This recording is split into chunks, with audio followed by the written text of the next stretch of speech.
Y ahora con eso ya en mente, quiero invitarlos a que pasemos también a la palabra. Hoy venimos desde hace 20 semanas, perdón. Antes de pasar a la palabra tengo una última oración que hacer. Y es que como familia espiritual, pues celebramos la venida de algunos y pues oramos para despedir a otros. Y tenemos uno de nuestros miembros en la iglesia que esta semana pues se va a Estados Unidos, se va a casar en Estados Unidos y nos la roban allá. Así que vale, vení para acá, queremos orar por ti, queremos bendecirte, ¿sí? Antes de que te vayas, ella se va esta semana y así que Titi, tal vez acompañarnos, vamos a orar por ella y vamos a pedir que el Señor guíe tu camino, guíe tus pasos. Y tiene cara que me quiere matar porque no sabía que íbamos a hacer esto, pero sí, también oremos por Vale. Padre, gracias Señor, te damos por Vale el día de hoy en el nombre de Jesús. Gracias Señor por el camino que tú has puesto delante de ella. Gracias Señor, porque pues tu palabra dice que el que encuentra una esposa, un esposo, ha hallado el bien y la misericordia de Dios. Y hoy celebramos, Señor, que ella lo ha encontrado, Señor, y así que bendecimos su camino mientras tú la guías, Señor, no solo a formar un nuevo hogar, sino en un nuevo país, Señor. Así que guíala, guárdala, Señor, bendícela. Te lo pedimos todo esto en el nombre de Jesús. Amén.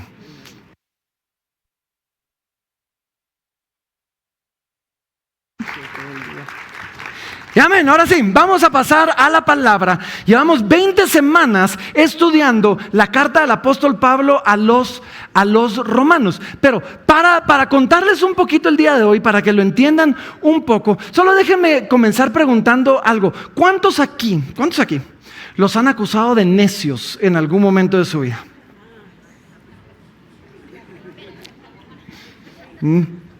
Levanten su propia mano, que no se la levante el esposo, la esposa. Sí, miren, a mí mis hermanos me acusan de necios. Yo no lo veo, lo hemos discutido, no estoy de acuerdo con ellos. Han insistido, yo les digo que no y no entiendo por qué me lo dicen. No, la verdad no es que me guste hacer las cosas a mi manera, solo a veces pienso que mi manera es mejor. No sé si a ustedes les pasa, les pasa eso, pero hace algunos años, y por eso me estaba remangando, hace algunos años tuve un accidente, no, creo que no lo van a lograr ver desde ahí, pero tengo una cicatriz desde aquí hasta por aquí. Y es que hace algunos años tuve una fractura en la muñeca, algo seria, ¿sí?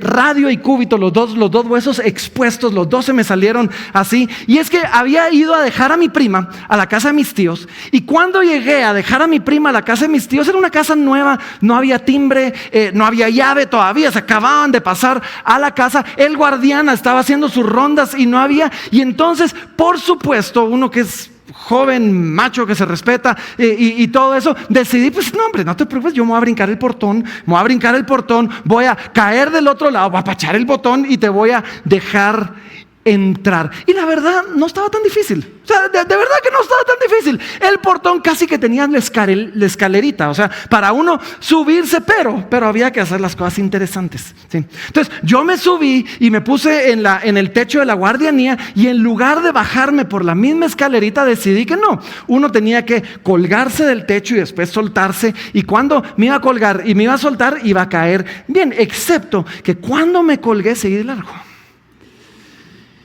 Y solo me dio tiempo para que los pies se me fueran para adelante. Caí así y lo interesante es que no sentí nada todavía. Caí y dije, no me pasó nada.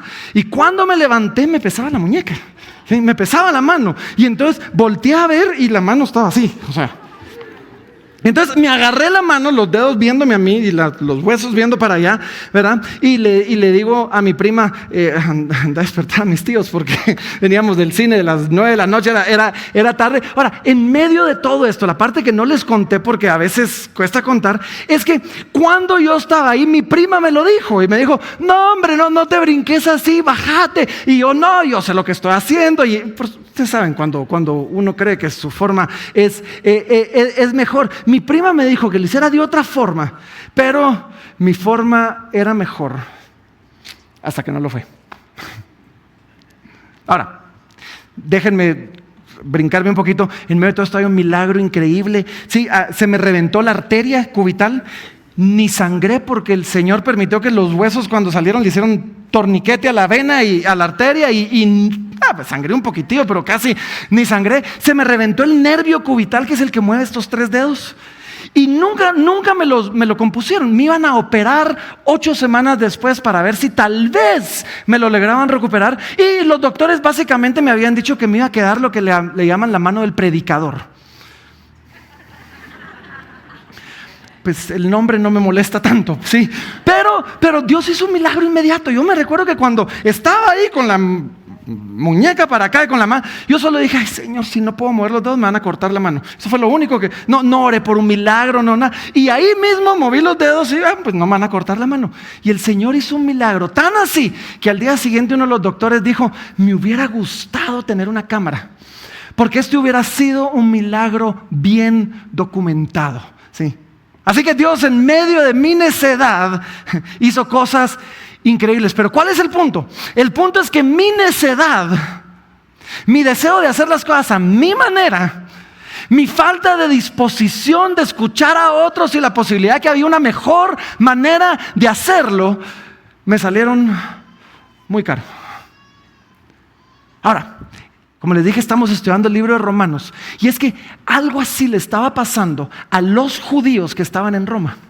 Los judíos que estaban en Roma ya habían ellos decidido cuál era el camino y cuál era la forma de acercarse a Dios. Ellos tenían su forma, ellos tenían su camino, y aunque estaban equivocados, no estuvieron dispuestos a escuchar de otro camino, de un mejor camino, de un camino más fácil. No estuvieron dispuestos a escuchar nada. Y al no escuchar, no solo se lo estaban perdiendo, sino les estaba saliendo muy caro. Y en lugar de abrazar a Jesús como el camino, en lugar de abrazar a Jesús como la verdad y como la vida, ¿sí? Ellos decidieron ignorar a Jesús y terminaron tropezando con la obra de Jesús en lugar de siendo bendecidos por ella. En lugar de fundamentar su vida sobre Jesús como la roca que Dios nos da para levantar nuestra casa, terminaron tropezando con esa misma roca, pero en vez de ser una roca de bendición, les fue una piedra de tropiezo. Y eso es lo que vamos a ver precisamente en el texto que nos toca estudiar el día de hoy. Vamos a preguntarnos simplemente quién es Jesús. Y entre otras cosas que vamos a ver que Jesús es la roca, o donde asentamos nuestra vida o donde tropezamos. Jesús es el lugar donde construimos todo y el que sostiene todo, o el que le cae encima a todo y destruye todo lo que hemos construido con nuestras propias fuerzas. Y saben, hoy vamos a ver no solo quién es Jesús, sino cuál es nuestra respuesta correcta ante la realidad de quién es Él y cómo tenemos un llamado a compartir de eso. Ahora, antes de entrar a esto, la semana pasada, las últimas 2 semanas realmente hemos estado viendo algunos temas algo complicados. Y es que hemos estado hablando de la elección soberana de Dios, de cómo Dios soberanamente elige desde antes de la fundación del mundo a quienes van a ser suyos. Y eso nos causa conflicto, y eso nos genera preguntas, y eso choca a veces con nuestro sentido de justicia. Y por eso es que tomamos la decisión la semana pasada de que íbamos a poner a disposición de todos ustedes una avenida para que hagan preguntas. Yo sé que esto genera preguntas, y así que tenemos un código QR que lo vamos a poner, no sé en qué pantalla, aquí está, en esta pantalla, lo vamos a poner aquí. Si alguno en medio de todo esto le van surgiendo dudas, le van surgiendo preguntas, escanee, pregunte, y el último miércoles de este mes, en la noche, vamos a tener un tiempo, un pequeño foro, donde como familia vamos a poder responder algunas de estas preguntas, vamos a poder hablar de algunos de estos temas de una manera un poquito más íntima, de una manera un poquito más personal. Pero la semana pasada hablamos en medio de todo esto que hay una tensión entre la realidad de que servimos a un Dios soberano, que se va a hacer su voluntad, que las cosas se hacen a su manera, que nos ha elegido desde antes de la fundación del mundo, pero al mismo tiempo, en esa tensión, del otro lado de esa tensión, tenemos al ser humano responsable de hacer las cosas bien. Y cómo reconciliamos esa tensión muchas veces no lo sabemos. Y dijimos que era un misterio, y dijimos que a veces era una pregunta que no íbamos a poder responder, pero solo sabemos que la Biblia nos enseña que Dios es soberano y que el hombre es responsable de sus acciones. Y hoy, después de 2 semanas de estar hablando de Dios como soberano, hoy vamos a hablar un poquito más de nuestra respuesta, la parte que nos toca a nosotros y nuestra responsabilidad de cómo responder y reaccionar ante la realidad de quién es Jesús. Así que con eso en mente, Romanos capítulo número 9, acompáñenme, Romanos capítulo número 9, y vamos a comenzar en el versículo número 30. Y entonces Pablo comienza a hacer esta pregunta y dice, ¿qué pues diremos? Que los gentiles, los que no eran judíos, los gentiles que no iban tras la justicia, ¿han alcanzado la justicia? Es decir, la justicia que es por fe. Mas Israel, los judíos, que iba tras una ley de justicia, no la alcanzó. ¿Por qué? Porque iban tras ella, no por fe, sino como por obras de la ley. Pues tropezaron en la piedra de tropiezo, como está escrito: he aquí pongo en Sión piedra de tropiezo y roca de caída, y el que creyere en él no será avergonzado. Entonces, básicamente Pablo comienza y nos dice, aquí tenemos a 2 grupos: los gentiles que ni estaban buscando a Dios, no lo estaban buscando, no les interesaba la justicia y la encontraron. Y los judíos que sí estaban buscando a Dios y que estaban interesados en ser justos delante de Dios, y en lugar de encontrarlo tropezaron con ella. ¿Y cuál fue el problema de los judíos? El problema de los judíos, en medio de que eran gente piadosa, en medio de que eran gente que buscaba a Dios, en medio de que era gente que quería ser justo, lo estaban buscando de la manera incorrecta. Y lo estaban buscando de la forma incorrecta. Y es que aquí nos dice, querían hacerlo por las obras de la ley. Eso significa, querían ellos portarse tan bien que se ganaran el favor de Dios, que se ganaran la bendición de Dios, casi que le torcieran el brazo a Dios y que Dios no tuviera más opción que bendecirlos. Y entonces aquí se topan con la piedra de tropiezo. Y es que Jesús, se nos dice a nosotros, vino a salvar no por las obras, no al que se lo merecía, porque nadie se lo merecía. Y Jesús vino a salvar no al bien portado, porque al final todos hemos pecado. Jesús vino a salvar a aquel que en medio de su pecado reconoció su necesidad y clamó por un Salvador. Y a eso salvó Jesús. Y ese fue el tropiezo que encontraron los judíos. A ellos les costaba la idea, les costaba aceptar la idea de que Jesús hubiera hecho todo. ¿Sí? De que Jesús hubiera hecho todo y que nuestro único trabajo era simplemente confiar en Él. Sonaba demasiado fácil y ellos no estaban acostumbrados a fácil, y en lugar de que Jesús les fuera de bendición, les fue de tropiezo. Y es que cuando habla aquí de la piedra de tropiezo, a Jesús se le describe como piedra en diferentes lugares. En diferentes lugares de la Biblia, en algunos lugares se le describe como la piedra donde todo es fundamentado. En otros lugares se le describe como la piedra de tropiezo. Y es que con Jesús o lo abrazamos o tropezamos. Eso es lo que nos va a pasar. Y hay gente el día de hoy que quizás no con esta idea, pero con otras ideas, sigue tropezando con Jesús y sigue tropezándose con ideas que le causan conflicto. Y les voy a dar algunos ejemplos. Porque algunos siguen buscando a Dios por sus propios méritos religiosos.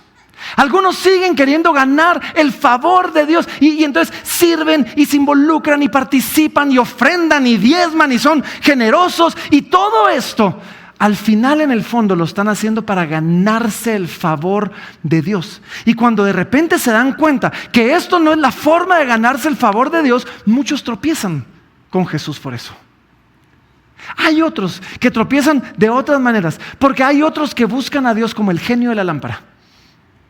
Si yo me acerco a Dios, lo sobo 3 veces, entonces Dios me va a dar todo lo que yo necesito. Buscamos a Dios para que nos solucione todos nuestros problemas, para que nos dé salud, para que nos dé dinero, para que nos dé éxito. Y Dios en su misericordia muchas veces lo hace.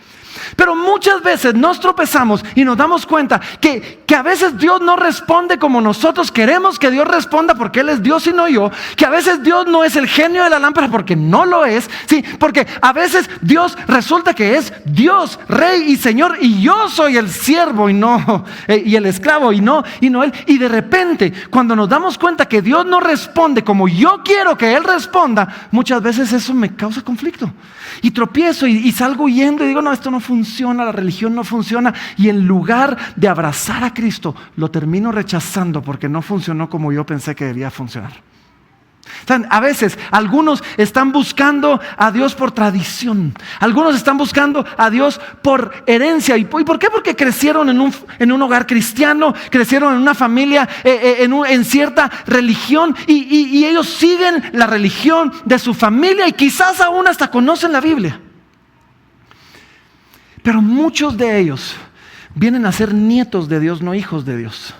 Porque son hijos de los hijos de Dios, pero nunca llegan a tener una verdadera y personal relación con Dios. Y cuando se sienten desconectados de Dios, porque es el papá de sus papás, pero no es realmente su padre, muchas veces terminan tropezando con eso y alejándose. ¿Saben? Otros buscan a Dios solamente intelectualmente.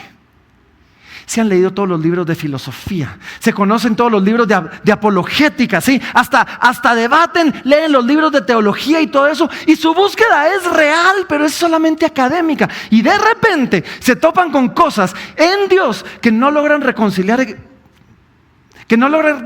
intelectualmente. Se topan con cosas en Dios que no terminan de entender, y en lugar de rendirse a Dios diciendo: Señor, está bien, yo no soy Dios, mi mente es pequeña, tú eres un Dios eterno, deciden que no pueden creer en un Dios del que no entienden A, B o C. Y en lugar de abrazar la roca que es Cristo, tropiezan con ella, ¿sí? Y finalmente, último, hay algunos, y esto es muy común y hablábamos de esto la semana pasada. Hay mucha gente que quiere un Dios a su medida. Quieren crear a Dios a su propia imagen. Es el Dios que llena todo lo que ellos creen que Dios debería hacer. Pero terminamos buscando muchas veces a un Dios que apruebe mis decisiones, no que dirija mi vida.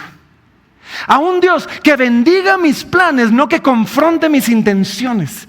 Y cuando me topo con eso, y cuando el evangelio de repente me llama a arrepentirme, y cuando el evangelio me llama a cambiar mi vida para ajustarme a sus planes, mucha gente termina diciendo: eso no me interesa.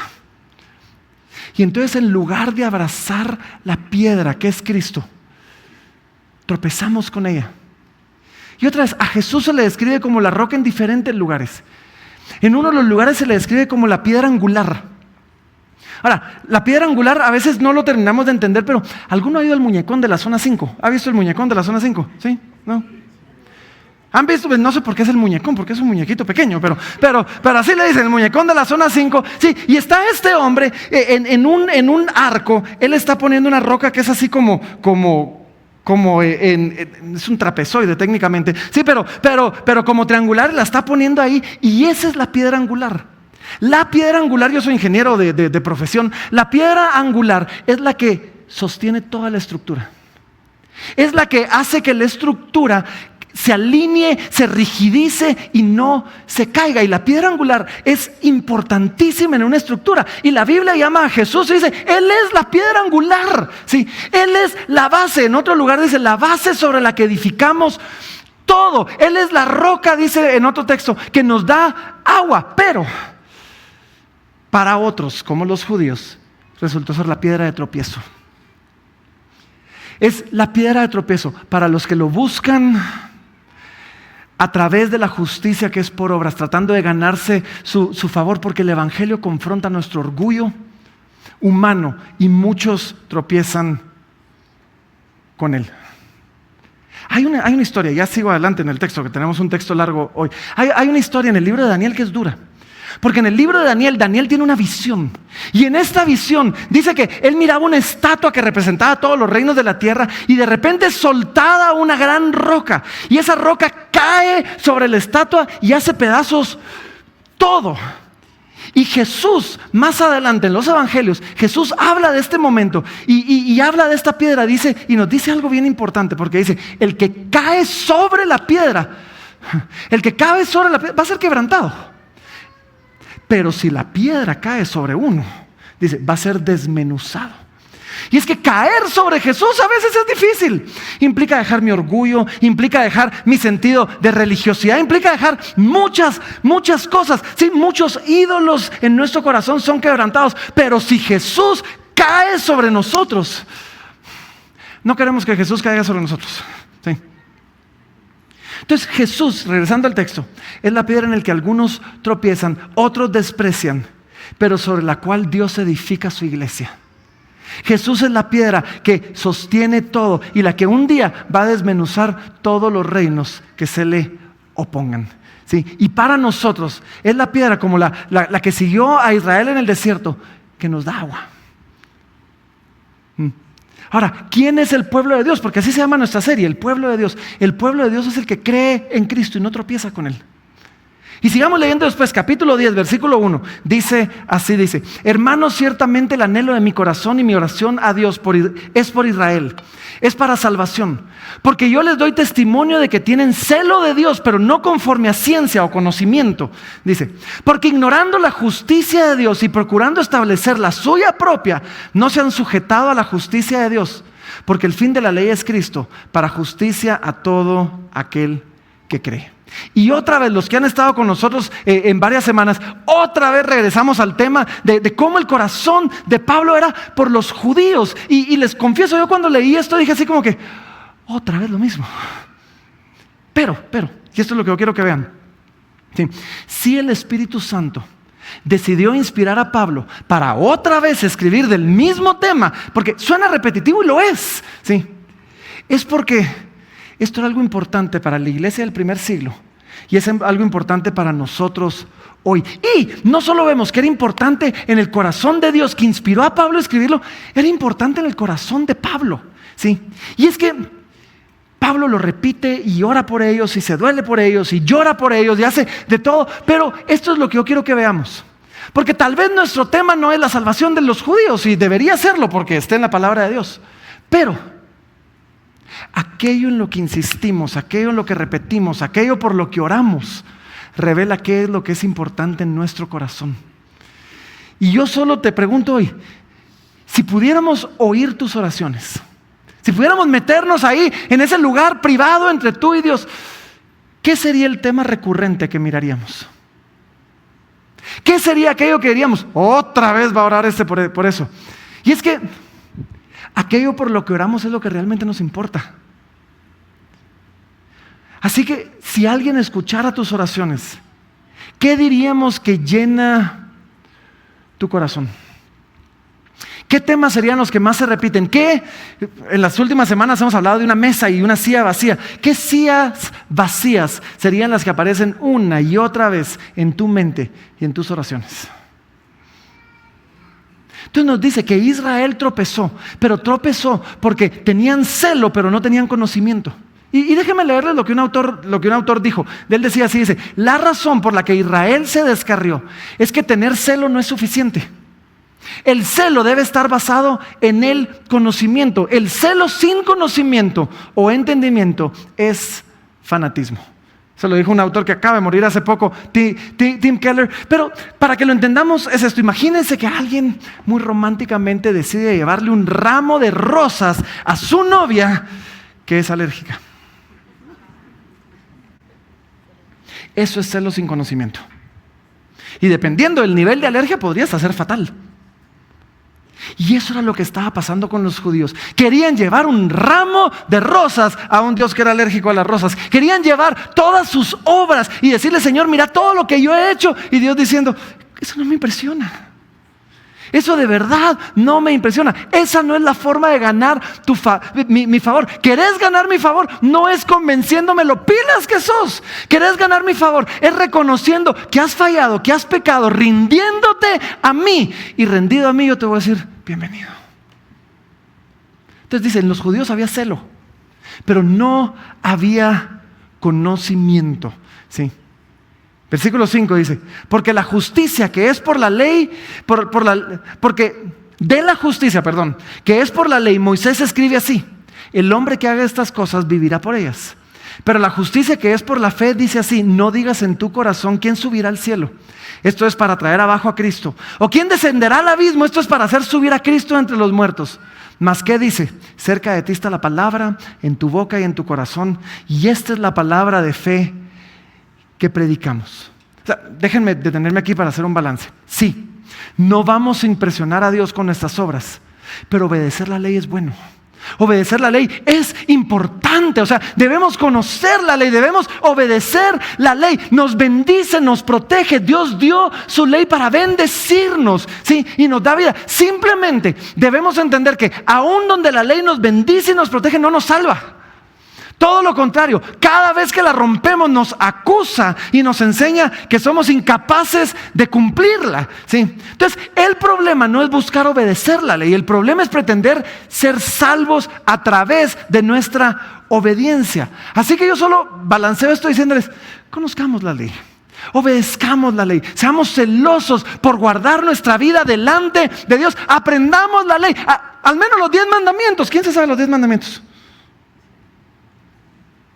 He estado con ganas de enseñárselos y hacer un examen para ver quién se sabe los 10 mandamientos. Porque hace unas semanas el pastor Alain nos vino a visitar y dijo entre broma y broma, dice, hey, yo ni me los sé en orden. Y digo yo, no tenemos que sabernos los 10 mandamientos. Debemos aprendernos los 10 mandamientos. Pero entonces dice, hey, hablando de todo esto, lo que nos dice en medio de todo esto es, la cosa no es tan difícil. ¿Sí? Y entonces habla de subir al cielo, de bajar al abismo. Lo que está diciendo es esto: no necesitamos subir al cielo. Jesús ya descendió del cielo. O sea, yo no necesito subir al cielo a encontrarme con Dios. Dios bajó del cielo a encontrarse conmigo. Yo no debo alcanzar a Dios por mis méritos o por mis esfuerzos. Simplemente debo aceptar la venida de su Hijo y reconocer que ahí está el camino. Dice, no debemos bajar al abismo. Jesús ya bajó. Cuando Él murió, bajó al abismo y ya resucitó y ya venció al pecado y ya venció a la muerte y ya nos entregó todo eso a nosotros. Y después dice, ¿qué diremos? Cerca de ti está la palabra. O sea, no es tan difícil, no está lejos de ti. Sí, cerca de ti está la palabra. Y después nos dice básicamente esto, dice, y esta es la palabra de fe que predicamos. Y así que déjenme resumirles cuál es la palabra de fe que predicamos. Dice así, versículo 9, dice, que si confesares con tu boca que Jesús es el Señor y creyeres en tu corazón que Dios le levantó de los muertos, serás salvo. Porque con el corazón se cree para justicia, pero con la boca se confiesa para salvación. Pues la Escritura dice, todo aquel que en Él creyere no será avergonzado. Entonces, dice, hay 3 cosas que hay que hacer. Hay que creer en el corazón, hay que confesar con nuestra boca. Y después vamos a ver más adelante, hay que invocar el nombre del Señor. Y estos son 3 caras de la misma moneda, pues, por así decirlo. Son 3 caras de la misma respuesta, ¿sí? La fe que se recibe, se proclama y se mira. Pero en medio de todo eso nos dice algo, y nos dice así, dice, que si confesares con tu boca que Jesús es el Señor. Y déjenme detenerme aquí, porque esto es lo más importante que voy a decir el día de hoy. En aquel entonces, confesar a Jesús como Señor era peligroso. Era sedicioso, era traicionar a Roma, porque César era Señor, no Jesús. Y de repente salen todos estos cristianos diciendo, no, César no es Señor, Jesús es Señor. Y esto les podía costar la vida, y les costó la vida a muchos. Ahora, el día de hoy quizás no estamos nosotros en esa disyuntiva entre proclamar a César como Señor o a Jesús como Señor, pero hay muchos señores que pelean por nuestro corazón, que el día de hoy seguimos necesitando decir, tú no eres Señor, Jesús es Señor. Así sigue siendo la cosa el día de hoy. Eso significa confesar a nuestra boca a Jesús como Señor. Les voy a dar algunos ejemplos. ¿Sí? Debemos seguir nosotros confesando a Jesús Señor por encima del señorío, por ejemplo, del Estado o del señorío de ideas políticas. Hay lugares como Corea del Norte, hay lugares como Irán, hay lugares como China, o países musulmanes. Confesar a Jesús Señor es peligrosísimo, es poner mi vida en riesgo, es renunciar a mi familia entera, o sea, rechazar la supremacía del partido político, del líder político, de la religión oficial. Es terrible en muchos países. Y sin embargo la palabra nos dice, no, si tú confiesas con tu boca a Jesús como Señor, tal vez ellos te maten, pero Dios te va a dar vida. Ni siquiera tenemos que ir tan lejos y tan extremistas. Hoy en día, en Estados Unidos, no sé quién sigue las noticias de Estados Unidos, está tan politizada y tan polarizada la política que casi, o sea, wow, tenemos que confesar a Jesús Señor sobre el hecho de ser demócrata o republicano o lo que sea, ¿sí? Porque esas ideologías han tomado un lugar tan alto que quieren enseñorearse sobre la vida de sus seguidores. Y nos dicen, no, pero si tú confiesas con tu boca a Jesús como Señor, dice, serás salvo. ¿Qué otro ejemplo? ¿Qué otro ejemplo les puedo poner de eso? Sí, tenemos que renunciar a Jesús y confesar a Jesús como Señor, sobre el señorío del dinero y del consumo. O sea, en una cultura donde el éxito es Señor, confesar a Jesús como Señor significa reconocer que mi vida, que mis decisiones, que mis pertenencias le pertenecen a Él. Confesar a Jesús como Señor es rechazar la confianza y la seguridad que yo encuentro en cuánto dinero tengo en el banco, en si tengo en mis posesiones. Es rechazar la idea de que el que más tiene vale más y el que tiene menos vale menos. Porque entiendo que Jesús como Señor hace de todos sus siervos iguales. Declarar a Jesús como Señor es declararlo sobre, ojo, el señorío del yo. Y esta es complicada en este tiempo.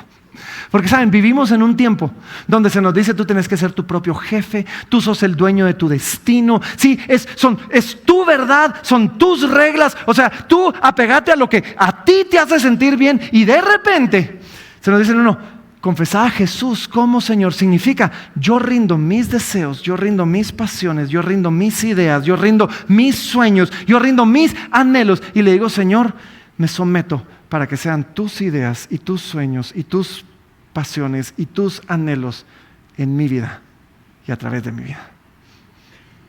Debemos confesar a Jesús como Señor por encima del señorío de la opinión pública. Y eso también es difícil hoy en día, porque vivimos en un tiempo de redes sociales. En un tiempo donde lo más importante es lo que los demás piensen y cuántos likes nos dan. Mientras más likes me dan, ¿sí? Mejor estoy, mejor soy, ¿sí? Y entonces confesar a Jesús como Señor no solo puede traer burla en el espacio de las redes sociales, ¿sí? No solo puede traer rechazo, sino decir Jesús es Señor, es decir, Señor, tu aprobación sobre mi vida es más importante que la cantidad de likes que yo pueda tener sobre mi publicación. ¿Están conmigo o no están conmigo? ¿Sí? Confesar a Jesús Señor es importante sobre el señorío quizás de la religión cultural o de la tradición familiar. Yo me recuerdo comenzaba a predicar, estábamos en un grupo en casa y de repente llegó un joven que nos dice, me echaron de mi casa. ¿Qué pasó? ¿Verdad? Les conté a mis papás que estaba viniendo un grupo, les conté a mis papás que estaba buscando a Jesús y me echaron de mi casa, no tengo ni dónde vivir. Confesar a Jesús como Señor sigue siendo peligroso. Pero es lo que nos dice, si confesares con tu boca que Jesús es el Señor, serás salvo. Si ponemos nuestra vida en un lugar donde Él está por encima de todo lo demás, seremos salvos. Y después nos dice, porque no hay diferencia entre judío y griego, pues el mismo es Señor de todos y es rico para con todos los que le invocan, porque todo aquel que invocar el nombre del Señor será salvo. Jesús es Señor de todos los que le invocan, judío, gentil, griego, quien sea. Y después nos dice una última verdad y dice así, ¿cómo pues? Y esto es importante porque hablábamos la semana pasada, Dios es soberano y Él desde antes de la fundación del mundo escogió quién iba a ser salvo. Y entonces está la tentación de decir, si Dios escogió, entonces yo no tengo que hacer nada. Y aquí Pablo nos recuerda, no, Dios es soberano, nosotros somos responsables. Y así que, ¿cómo pues invocarán? Dice, a aquel en el cual no han creído. ¿Y cómo creerán? En aquel de quien no han oído. ¿Y cómo oirán si nadie les predica? Y después todavía nos dice así, cuán hermosos. Bueno, ¿y cómo predicarán, si no fueran enviados? Y después nos dice, como está escrito, cuán hermosos son los pies de los que anuncian la paz, de los que anuncian las buenas nuevas. Sí, Dios ha elegido, pero la gente necesita escuchar de parte de los hijos de Dios lo increíble que es ser un hijo de Dios. La gente necesita ser invitada por aquellos que hemos tenido el privilegio de conocer a Cristo.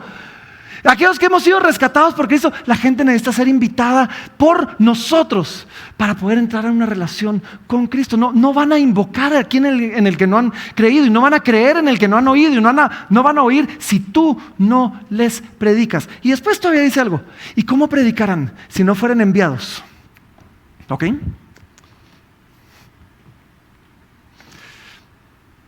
Déjenme tomar ese tiempo para enviarlos.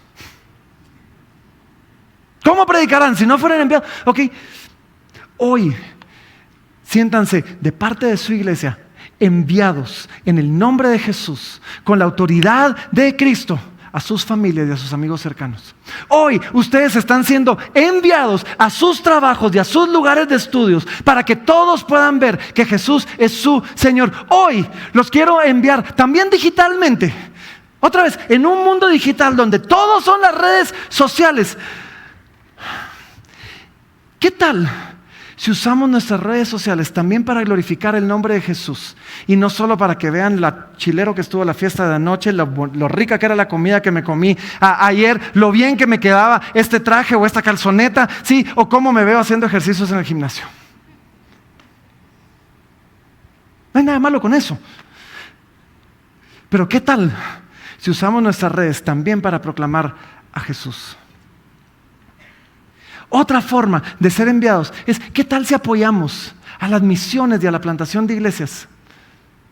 ¿Qué tal si los enviamos para que por el poder del Espíritu Santo ustedes puedan llegar a donde sean y puedan declarar con su boca que Jesús es el Señor? ¿Sabes? No necesitas un título oficial, predicador, así, para ser enviado. El único título que necesitamos es el título de Hijo de Dios. Es el único título que necesitamos. El pueblo de Dios no solo cree en Jesús, no tropieza con Jesús, sino predica a Jesús. ¿Será que todos van a creer? No. Versículo 16 dice: mas no todos obedecieron al Evangelio. Sí, mas no todos obedecieron al Evangelio, pues Isaías dice: Señor, ¿quién ha creído a nuestro anuncio? No todos van a creer, no importa, eso no es tu culpa, eso ya es problema del Señor. Mi trabajo es proclamar con mi boca a Jesús como Señor, a donde quiera que yo vaya, y el Señor se encarga de amar a los suyos. La predicación es la forma en que Dios llama a sus elegidos. Así que la fe es por el oír, y el oír por la palabra de Dios, dice el versículo 17. Pero digo, y miren esto, dice, pero digo, el 18, ¿no han oído? Antes bien por toda la tierra ha salido la voz de ellos, y hasta los fines de la tierra sus palabras. O sea, los judíos no tenían excusa. Ellos habían oído el Evangelio. Aquí se nos dice que por toda la tierra había salido la voz de ellos. Y hasta... Yo me pregunto si nosotros podríamos decir lo mismo hoy en día.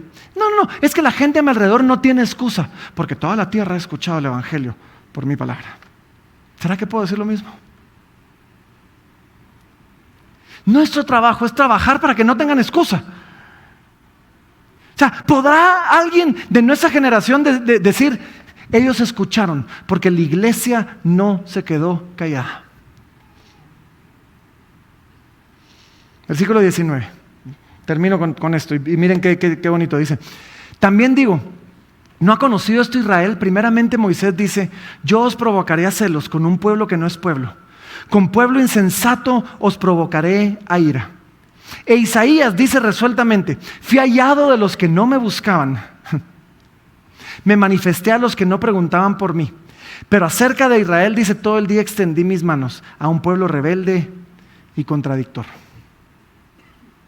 ¿Saben? Hace años, como les dije, me fracturé la muñeca por entrar a una casa de la manera equivocada, por no escuchar el consejo. Israel también se fracturó, por así decir, por no escuchar a Jesús y no reconocerlo como el camino necesario. Pero el pueblo de Dios no es el que nunca se ha fracturado.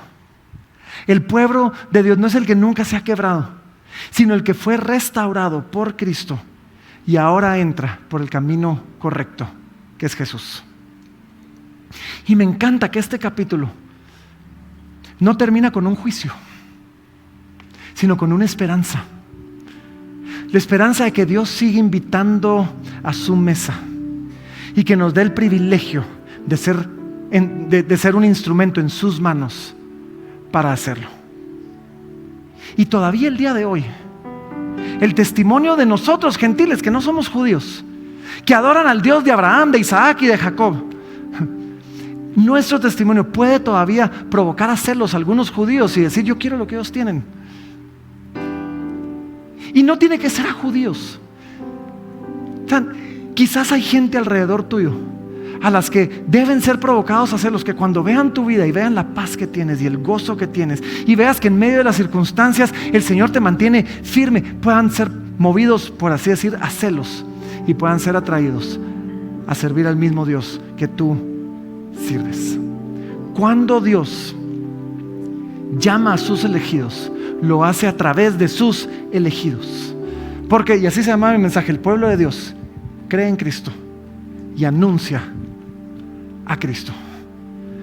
Así que para terminar, yo sé que nos alargamos un poquito el día de hoy, pero para terminar, déjenme invitarlos a que terminemos como siempre. Siempre terminamos cantando, adorando al Señor, y lo vamos a hacer con dos ideas hermosas en la mente que vimos en este último versículo. La primera es que servimos a un Dios tan, pero tan misericordioso, que nos encontró cuando ni siquiera lo estábamos buscando. Y la segunda es que adoramos a un Dios increíblemente paciente, que aún el día de hoy sigue soportando a un pueblo que muchas veces es rebelde y contradictor. Así que con esas dos ideas en mente, los voy a invitar a que, si pueden hacerlo, se pongan de pie ahí donde estamos. Vamos a orar, vamos a terminar este tiempo en adoración, y después, yo sé que hoy pues algunos se quedaron en segunda, tercera, cuarta fila, vamos a tratar de salir relativamente rápido para no estorbar a los que sí se quedaron en primera fila. Pero vamos a orar. Padre, gracias Señor por tu palabra este día. Gracias, Señor, porque en algún momento hombres valientes se levantaron en contra de todo lo que su tradición decía para creer en ti, y se asentaron sobre la roca que eres tú, Señor. Y sobre esa roca tú has edificado la iglesia, y esta iglesia hasta el día de hoy. Y Padre, yo oro en el nombre de Jesús que hoy sigamos nosotros apoyándonos sobre la roca como nuestro cimiento, como nuestro fundamento, como nuestra base, y que no tropecemos con ella, y que desde esa roca podamos proclamar al mundo que tú eres Señor. Que desde esa roca podamos cada uno de nosotros encender esa luz que tú has puesto en nuestros corazones para llevar tu palabra y para llevar tu evangelio a todos aquellos que lo necesitan. Así que, Padre, glorifícate en cada uno de nosotros, te lo pedimos hoy, en el nombre poderoso de Cristo Jesús.